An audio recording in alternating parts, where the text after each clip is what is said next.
Hey, I'm John Sarlin. I'm here with Danny Radcliffe, star of The Cripple of Inishmaan. It's on Broadway right now. They didn't go and drown themselves. They only fell overboard in rough seas. What were they doing sailing in rough seas so? Thank you so much for talking to us. Thank you very much. Thanks for having me. Cheers. So tell me about the play. What attracted you to it initially? We were just talking about Martin McDonagh before we started, and he's the writer, and people might be familiar with his work from movies like In Bruges and Seven Psychopaths. He's one of the smartest, funniest writers around, and the way he mixes like comedy and darkness, particularly in this play, I feel, is amazing. Our play is brutal, and people are saying things to my character and about my character that you just go, oh God, that's awful.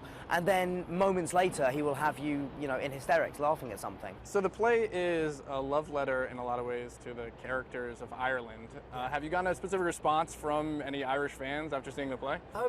You could argue it's not the most flattering portrayal of Irish people, and there are, my dad's Northern Irish, the whole cast of the play is Irish, and they are much kinder than the people are in the play, but there is also a certain compassion that's shown in the brutality of the way that people talk to each other in the show, because they're just like, they're pretty awful to each other, but there is something A, incredibly funny about that, and B, you sort of eventually do see that there is a lot of heart behind it as well.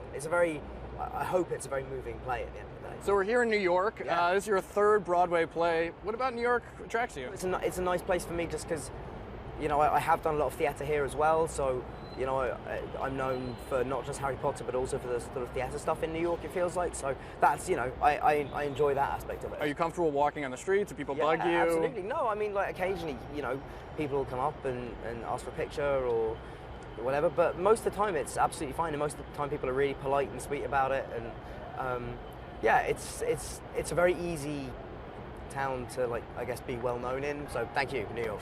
So New York, London, what would you pick?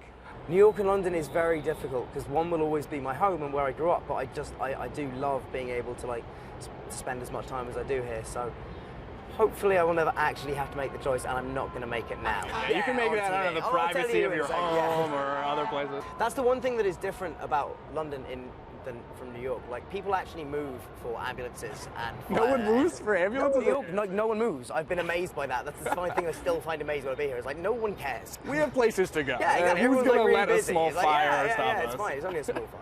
Daniel, thank you so much for talking to us. Thanks so much. Pleasure.